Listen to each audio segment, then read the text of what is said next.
செய்து பூஜிக்கும் பக்தி அதிலும் உன்னை காணலாம்.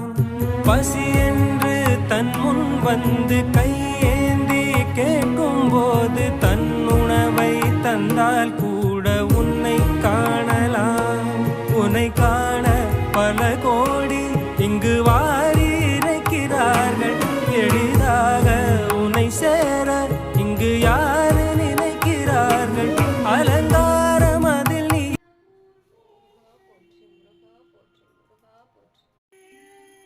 தெரிவையர்கள் ஆசை மிஞ்சி வெகு கவலையாயுழன்று தெரியும் அடியேனை உந்தன் அடி சேர மௌன உபதேச சம்பு மதிய